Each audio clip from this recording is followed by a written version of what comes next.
Assalamualaikum warahmatullahi wabarakatuh.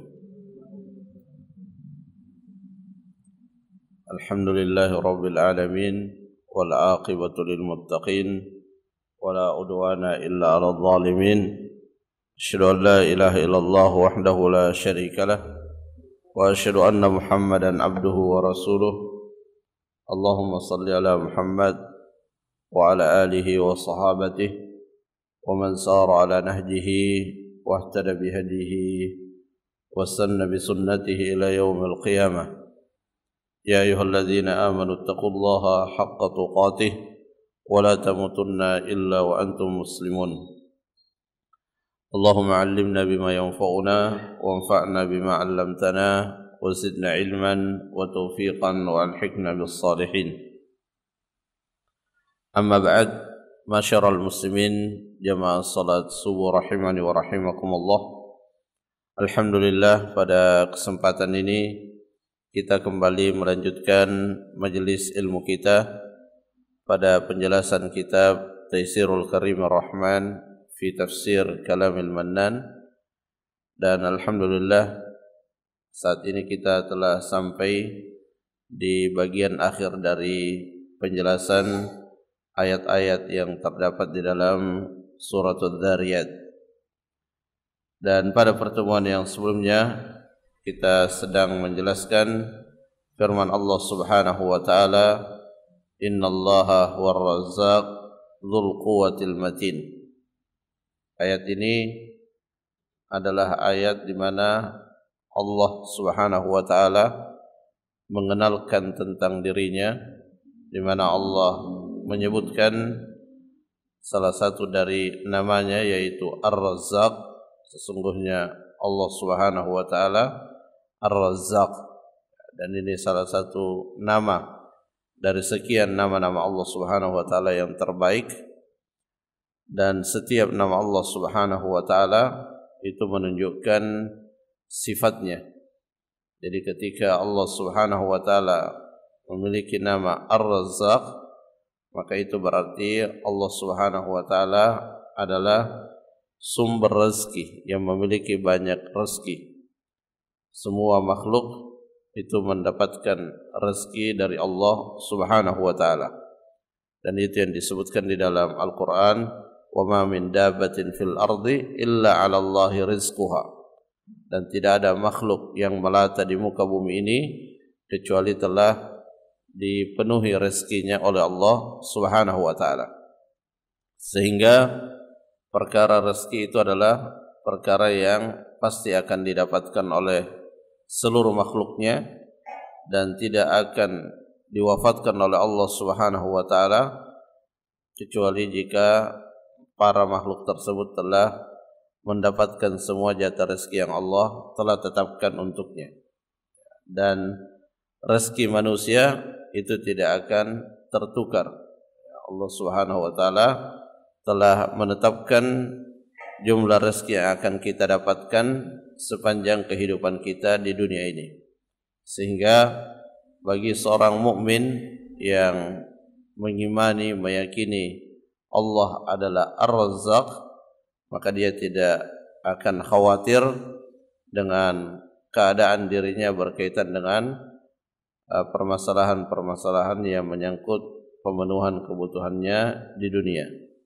Yang terpenting adalah kita senantiasa berikhtiar, berusaha secara maksimal dan memasrahkan hasil usaha kita kepada Allah Subhanahu wa taala.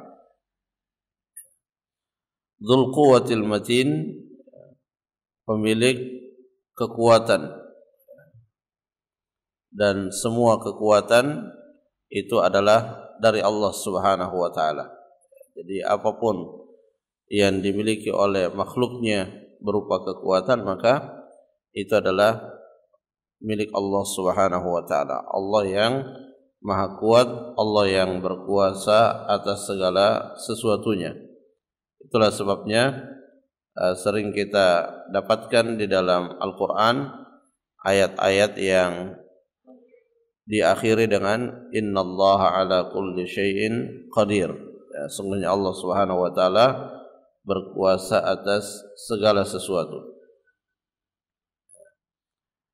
Dan di dalam penjelasan Dzul Quwwatil Matin, Syekh Sa'di rahimahullah mengatakan alladzi lahul quwwa wal qudrah kulluha, yang memiliki semua kekuatan,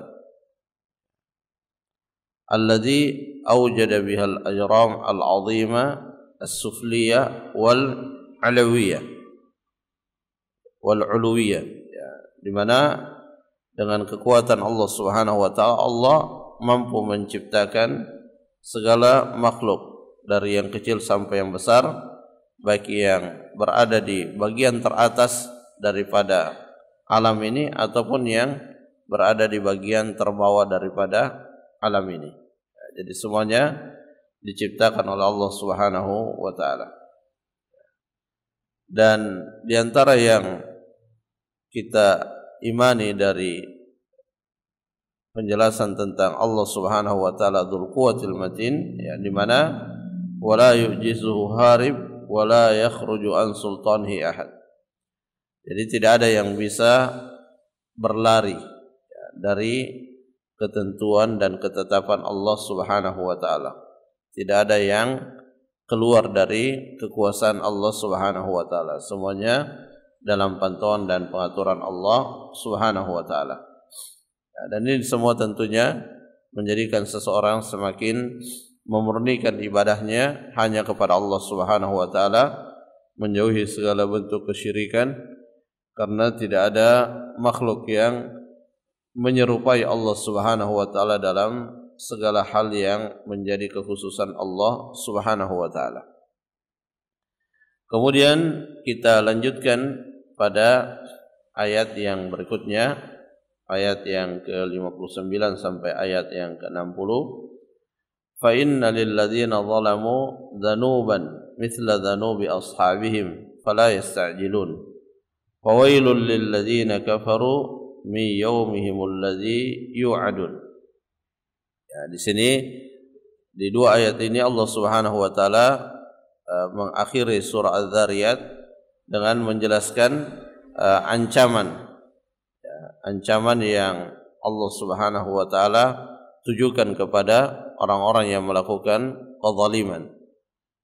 Yang secara khusus ketika ayat ini turun, maka ini tertuju kepada orang-orang Quraisy yang mendustakan Nabi sallallahu alaihi wasallam, mendustakan apa yang disampaikan oleh Nabi sallallahu alaihi wasallam. Tapi tentunya apa yang tertuju kepada orang-orang Quraisy pada zaman Nabi sallallahu alaihi wasallam itu juga bisa tertuju kepada siapapun yang memiliki perbuatan yang sama dengan apa yang dilakukan oleh kufar Quraisy.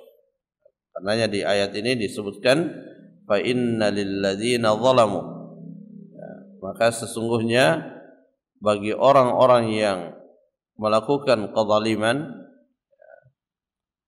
di dalam penjelasan Syekh Sa'di rahimahullah, lil ladzina zalamu itu beliau jelaskan wa kadzdzabu Muhammadan, mereka mendustakan Nabi Muhammad sallallahu alaihi wasallam. Ya, kita semua baca di dalam sejarah ketika Nabi Muhammad sallallahu alaihi wasallam diutus oleh Allah Subhanahu wa taala dan menyampaikan risalah dari Allah berupa ayat-ayat Al-Qur'an, maka sebagian dari kufar Quraisy itu mendustakan. Ya, dan ini adalah sunnatullah al-kauniyah, ya, di mana yang namanya kebatilan itu akan selalu berhadapan dengan kebenaran. Fa inna lil ladzina zalamu wa kadzdzabu Muhammadan minal adzabi wan nakal. Mereka orang-orang yang melakukan kezaliman itu akan mendapatkan bagian azab atau siksaan. Jadi dzanuban itu artinya adalah nasiban. Mereka akan mendapatkan bagian dari azab Allah Subhanahu wa taala, mithlu ma fa'ala bi ashabihim min ahli dzulmi wat takdzib, sebagaimana yang telah Allah Subhanahu wa taala lakukan kepada orang-orang sebelumnya yang melakukan perbuatan yang sama. Jadi Allah Subhanahu wa taala mengazab suatu kaum itu tidak karena sukunya, tidak karena zamannya di mana dia hidup, tetapi karena perbuatan yang mereka lakukan. Jadi ketika perbuatan yang mereka lakukan itu adalah perbuatan yang menjadi sebab mereka diazab, maka mereka juga akan mendapatkan azab tersebut atau diancam akan mendapatkan azab tersebut selama mereka tidak kembali dan bertobat kepada Allah Subhanahu wa taala. Fala yasta'jilun, maka janganlah dia terburu-buru untuk mendapatkan azab itu, ya, karena salah satu bentuk ejekan yang disampaikan oleh orang-orang kufar di masa Nabi SAW, dan itu juga kita lihat orang-orang yang mengingkari para nabi-nabi yang sebelumnya. Salah satu bentuk pengingkarannya, bahkan salah satu bentuk olokannya kepada para nabi, itu mereka ingin agar azab yang selalu disebutkan oleh para nabi, ancaman yang selalu disebutkan oleh para nabi, ingin agar disegerakan. Ya, karena saking ingkarnya, saking tidak percayanya, mereka menantang. Ya, mereka menantang, segerakan azab yang selalu kalian sebutkan. Allah Subhanahu wa taala mengatakan, "Fala yasta'jilun." Jangan dia terburu-buru. Ya, karena memang Allah Subhanahu wa taala terkadang mengakhirkan atau mengulur.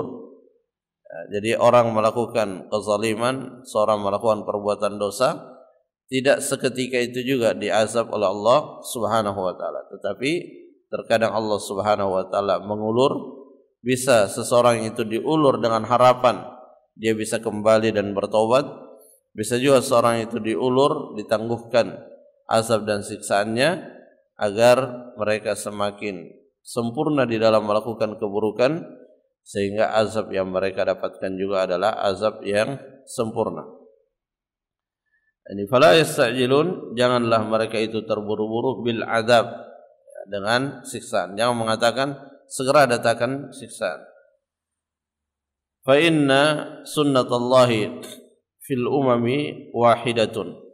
Ya, karena sesungguhnya sunnatullah yang Allah berlakukan kepada semua umat itu satu. Ya, siapa yang melakukan keburukan maka akan dibalas dengan keburukan. Ya. Fa inna sunnatallahi fil umami wahidatun. Fa kullu mukadzibin yadumu ala takdzibihi min ghairi taubatin wa inabah fa innahu la budda an yaqa alaihi al-'adzab. Sesungguhnya orang-orang yang terus-menerus berada di atas perbuatan mendustakan dan dia tidak bertaubat, maka baginya adalah azab Allah Subhanahu wa taala. Azab Allah akan menimpa mereka. Tetapi ketika mereka bertaubat, maka Allah Subhanahu wa taala akan menerima taubat mereka.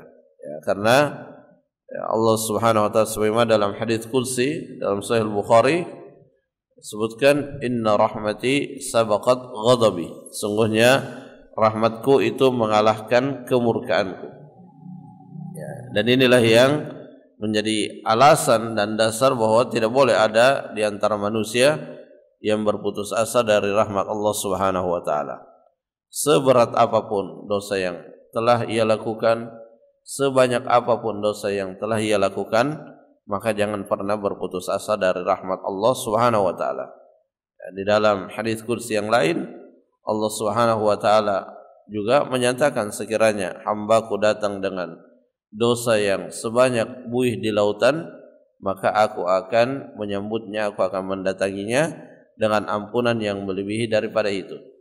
Jadi yang terpenting bagi kita adalah selalu berusaha untuk melakukan amalan-amalan yang menjadi sebab kita mendapatkan rahmat dan ampunan dari Allah Subhanahu wa taala.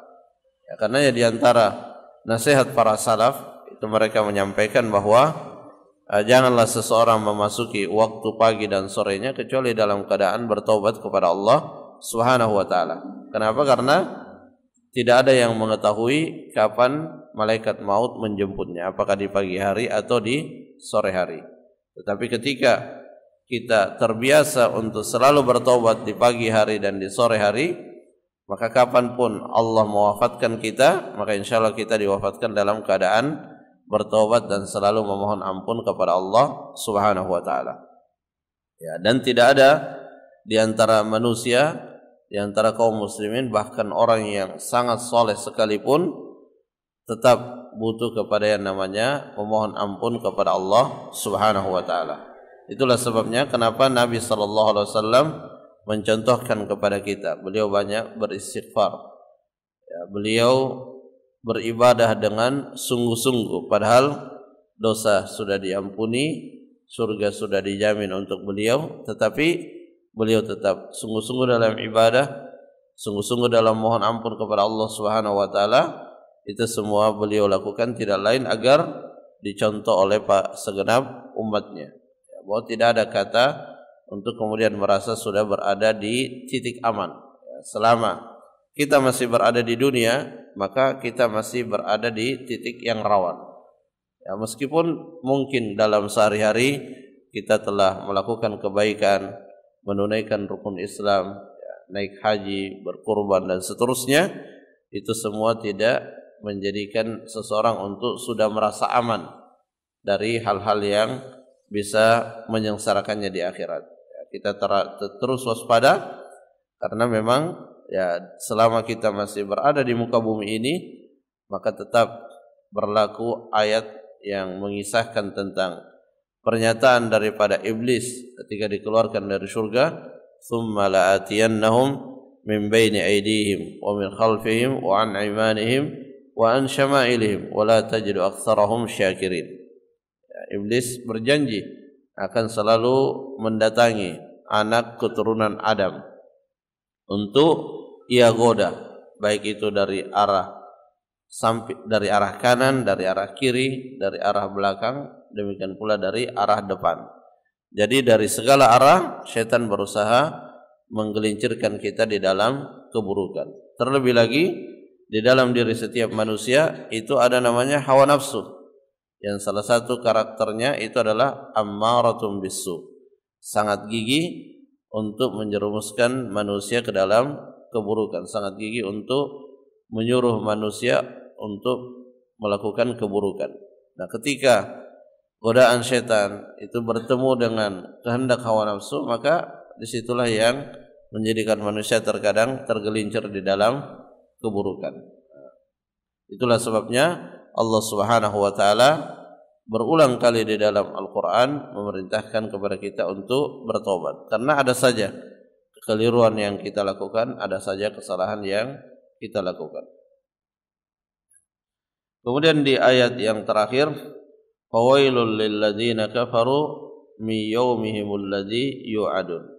Fawailun, ya, ini juga termasuk lafaz yang sering disebutkan di dalam Al-Quran seperti dalam surah Al-Humazah. Ya, wailun itu adalah kebinasaan.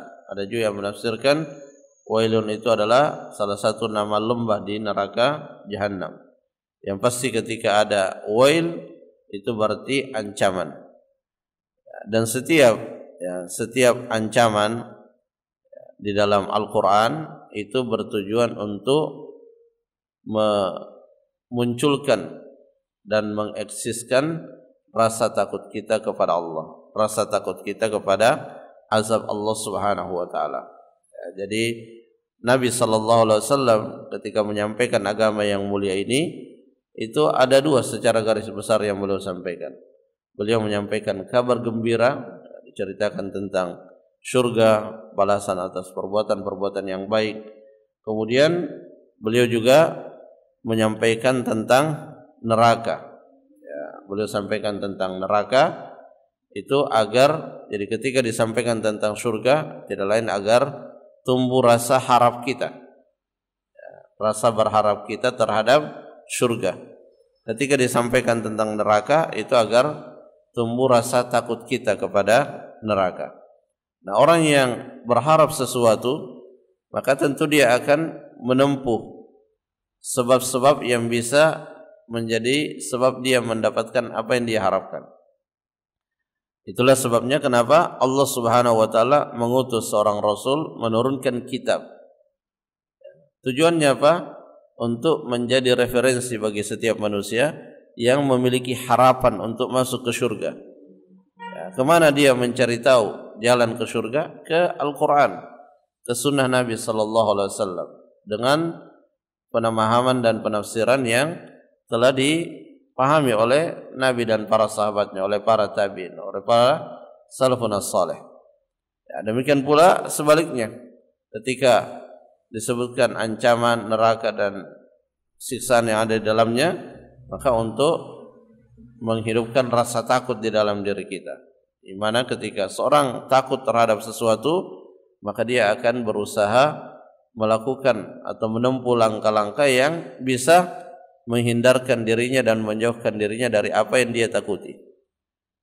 Jadi kita berusaha menjauh dari neraka dengan menempuh sebab-sebab yang menjauhkan kita dari neraka. Nah, dari mana kita tahu sebab-sebab itu? Ya, itulah sebabnya Allah mengutus Nabi menurunkan kitab, menurunkan Al-Quran, mungkin sunnah Nabi sallallahu alaihi wasallam, agar dirujuk supaya kita mengetahui sebab-sebab yang menjauhkan kita dari neraka. Dan tidak ada rujukan lain selain daripada kedua rujukan itu. Ya, tidak ada rujukan yang memberitahu kita tentang jalan yang mengantarkan ke surga kecuali melalui Al-Quran dan sunnah. Demikian pula sebaliknya, tidak ada rujukan yang memberitahu kita tentang sebab yang menjauhkan kita dari neraka kecuali Al-Quran dan sunnah Nabi SAW. Nah, itulah sebabnya salah satu yang menjadi tuntutan bagi seorang mukmin yang telah beriman, ya, mengimani hari akhirat, mengimani takdir dan seterusnya, maka ya, seorang mukmin itu akan selalu berusaha untuk mempelajari ayat-ayat Al-Quran, mempelajari sunnah Nabi SAW. Itu adalah tuntutan keimanan yang tidak bisa dihindari. Ya. Beriman konsekuensinya adalah belajar. Ya, karena ketika kita beriman berarti kita yakin dengan surga dan neraka. Di antara yang kita yakini itu adalah mengimani al-jannatu haq wan naru haq. Surga itu hak adanya dan neraka itu hak adanya. Nah, ketika kita mengimani adanya surga, mengimani adanya neraka, ya, tentunya kita berusaha supaya masuk surga dan berusaha supaya terjauhkan dari neraka. Maka apa yang harus kita lakukan? Nah, itu yang menjadi pertanyaan besarnya. Apa yang harus kita lakukan agar bisa masuk surga dan terjauhkan dari neraka? Maka yang harus kita lakukan itu semuanya telah disebutkan secara lengkap di dalam wahyu yang Allah wahyukan kepada nabinya. Ya, baik wahyu berupa Al-Quran, demikian pula wahyu berupa as-sunnah. Tinggal kita mempelajarinya saja. Ya, dan mempelajarinya, ya, ini membutuhkan yang namanya faham, membutuhkan yang namanya pemahaman. Ya, pakai pemahaman siapa? Ya, tentunya pemahaman yang kita pakai untuk mendapatkan makna yang benar dari Al-Quran dan Sunnah itu adalah pemahaman yang pernah diajarkan oleh Nabi kepada sahabatnya, sahabat mengajarkannya kepada para tabi'in, hingga akhirnya sampai ke generasi kita. Nah, jika jalan ini kita tempuh, maka insya Allah harapan untuk masuk surga itu benar-benar akan terwujud dan kita terhindar dari siksa api neraka. Adapun yaumuhumul ladzi fawailul lil ladzina kafaru min yaumihimul ladzi yu'adun, hari yang dijanjikan, yu'adun, itu yang dimaksud adalah hari kiamat. Hari kiamat. Alladzi qad wu'idu fihi bi anwa'il azab. Mereka orang-orang kafir itu, jadi fawailul lil ladzina kafaru, kebinasaan bagi orang-orang kafir pada hari, ya, mereka telah dijanjikan. Dijanjikan apa? Wu'idu fihi bi anwa'il azab. Mereka telah dijanjikan dengan beraneka ragam azab dan siksaan. Ya, jadi kalau di muka bumi ini, ya, di bumi ini ada hal-hal yang bisa menyiksa seseorang, misalnya terbakar oleh api, ya, maka itu hanya bagian yang sangat terkecil, tidak bisa dibandingkan dengan panasnya apa yang ada di neraka. Jadi tidak satu jenis siksaan tapi beraneka ragam siksaan. Bi anwa'il adzabi wan nakal wassalasi wal aglal. Ya, mereka akan dibelenggu, fala mughitha lahum wala munqidha min adzabillahi ta'ala. Pada hari itu tidak ada yang bisa menolong dari siksa Allah Subhanahu wa taala. Semuanya akan mempertanggungjawabkan amalannya masing-masing. Ya, bagi orang kafir sama sekali tidak ada lagi peluang untuk bisa keluar dari neraka. Ya, karena yang namanya dosa kekufuran, dosa kesyirikan itu sama sekali tidak bisa dibersihkan. Bagi orang-orang beriman yang tidak mencampur adukan keimanannya dengan kesyirikan, maka masih ada harapan. Ya, karena siksaan yang mereka dapatkan itu akan menjadi sebab ia dibersihkan dari dosa-dosanya. Tapi dengan syarat dia tidak melakukan kesyirikan besar kepada Allah Subhanahu wa taala. Karena khusus dosa kesyirikan, hukum yang Allah berlakukan pada dosa tersebut, innallaha la yaghfiru ayyushraka bih.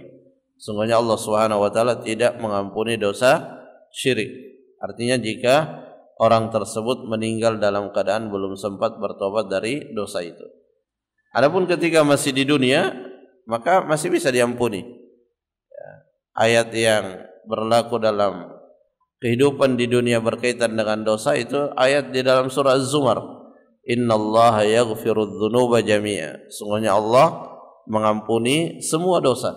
Itu kalau masih hidup di dunia. Ya, sebagaimana yang tadi telah kita sebutkan, bahwa rahmat Allah itu mendahului kemurkaannya. Ketika seorang melakukan perbuatan yang menjadi sebab dia dimurkai, tapi melakukan perbuatan yang menjadi sebab dia dirahmati, maka Allah akan merahmatinya dan tidak memurkainya. Hanya di antara pesan Nabi sallallahu alaihi wasallam adalah wa'at bi sayyi'atal hasanah tamhuha. Susullah setiap keburukan itu dengan kebaikan, karena kebaikan itu akan menghapus keburukan. Jadi ketika Allah Subhanahu wa taala menyebutkan ancaman, dan diantara yang disebutkan di sini ancaman bahwa tidak ada penolong di hari kiamat. Dan tadi kita sebutkan bahwa orang-orang kafir, orang-orang musyrik yang meninggal dalam keadaan musyrik dengan kesyirikan yang besar, maka hilanglah kesempatan dan peluang untuk bisa mendapatkan kenikmatan di dalam surga. Adapun orang-orang beriman, orang-orang beriman yang tidak mencampur adukan keimanannya dengan kesyirikan, maka tentunya bertingkat-tingkat juga keadaannya. Ada yang Nabi sebutkan bahwa mereka ini dimasukkan ke dalam surga bighairi hisabin wala azab. Tanpa adanya perhitungan, tanpa adanya perhitungan, dia langsung masuk ke dalam surga. Dan ini tentunya level yang paling tinggi, dan kita selalu berdoa kepada Allah Subhanahu wa taala agar bisa dimasukkan ke situ. Dan jangan seseorang itu malu untuk meminta kepada Allah sesuatu yang sangat tinggi, karena tidak ada yang sulit bagi Allah Subhanahu wa taala. Dan ketika kita meminta sesuatu kepada Allah dan Allah mengabulkannya, maka Allah akan menghadirkan kepada kita sebab-sebab, menghadirkan kepada kita sebab-sebab untuk mendapatkan apa yang kita minta. Makanya ketika kita meminta sesuatu kepada Allah, maka itu sudah karunia tersendiri yang Allah berikan kepada kita. Karena tidak semua orang juga diberikan taufik untuk berdoa kepada Allah Subhanahu wa taala. Tidak semua orang setiap harinya dia diberikan taufik untuk berdoa meminta surga dan supaya dijauhkan dari neraka. Karena berdoa itu adalah ibadah. Dan yang namanya ibadah itu taufik dari Allah Subhanahu wa taala. Beda dengan makan dan minum. Itu sesuai dengan kehendak kita. Kita mau makan, kita bisa makan. Dan Allah Subhanahu wa taala memberikan nikmat yang berkaitan dengan kehidupan dunia itu diberikan secara merata kepada semua makhluknya. Ya, semua bisa makan, semua bisa minum. Tapi yang berkaitan dengan kemaslahatan akhirat itu Allah Subhanahu wa taala tidak berikan kecuali kepada mereka yang dikehendaki oleh Allah Subhanahu wa taala. Dan Allah Maha mengetahui siapa yang memenuhi syarat untuk mendapatkan taufik, untuk mendapatkan hidayah. Wa huwa a'lamu bil muhtadin. Dialah yang lebih mengetahui, Maha mengetahui terhadap orang-orang yang berhak untuk mendapatkan petunjuk dari Allah Subhanahu wa taala. Ya, jadi hal yang paling penting untuk selalu kita perhatikan sebagai seorang mukmin itu adalah kita jaga keimanan kita. Ya, kita jaga keimanan kita, kita selalu evaluasi keimanan kita, jangan sampai tercampuri oleh yang namanya kesyirikan. Kemudian yang kedua, kita penuhi apa yang menjadi tuntutan keimanan kita. Karena keimanan itu tidak hanya keyakinan dalam hati. Dalam Al-Quran itu selalu disebutkan secara bersamaan antara amanu wa amilus salihat. Dan di dalam Al-Quran itu banyak ayat-ayat yang diawali dengan ya ayyuhalladzina amanu. Ketika ada ayat ya ayyuhalladzina amanu, maka pasti setelahnya itu akan berkaitan dengan kesempurnaan iman kita, akan berkaitan dengan penguatan iman kita. Karena setelah ya ayyuhalladzina amanu itu hanya dua saja. Kalau bukan perintah maka larangan. Kalau itu perintah dan perintah itu kita lakukan atas dasar iman, atas dasar keyakinan bahwa itu adalah perintah Allah, ya kita melakukannya karena murni, karena itu adalah perintah Allah. Sekiranya bukan perintah Allah kita tidak melakukannya, tapi karena perintah Allah kita melakukannya, maka ketika kita melakukan perintah tersebut, maka itu akan menguatkan dan menyempurnakan iman kita. Demikian pula halnya ketika ada larangan dan kita menjauhinya karena Allah, ya, murni karena Allah bukan karena hal-hal yang lain, maka menjauhi larangan itu juga akan menyempurnakan dan menguatkan keimanan kita. Maka semakin banyak amalan penyempurna iman dan penguat iman yang kita lakukan, semakin banyak amalan atau larangan yang kita tinggalkan yang bisa menguatkan dan menyempurnakan iman kita, maka itu akan mewujudkan tuntutan daripada keimanan. Nah, ketika iman terjaga dari kesyirikan dan tuntutan penyempurna iman itu dapat kita wujudkan, maka itulah yang akan menjadi sebab Allah Subhanahu wa taala memberikan kepada kita rahmat yang khusus, ya, baik itu rahmat berupa dimasukkan ke dalam surga tanpa hisab dan azab, atau dimasukkan ke dalam surga dengan hisab tapi hisaban yasira, dengan perhitungan yang mudah. Ya, perhitungan yang mudah itu adalah perhitungan di mana seorang hamba hanya dikatakan kepada dia, engkau telah melakukan perbuatan ini, kemudian hamba itu mengakuinya, lalu Allah Subhanahu wa taala mengampuninya. Itulah yang disebut dengan hisaban yasira, perhitungan yang mudah. Jamaah rahimakumullah, itu beberapa yang bisa kita jelaskan, semoga bermanfaat. Wallahu taala alam bisawab. Subhanakallahumma rabbana wa bihamdik, asyhadu an la ilaha illa ant, astaghfiruka wa atubu ilaik. Assalamualaikum warahmatullahi wabarakatuh.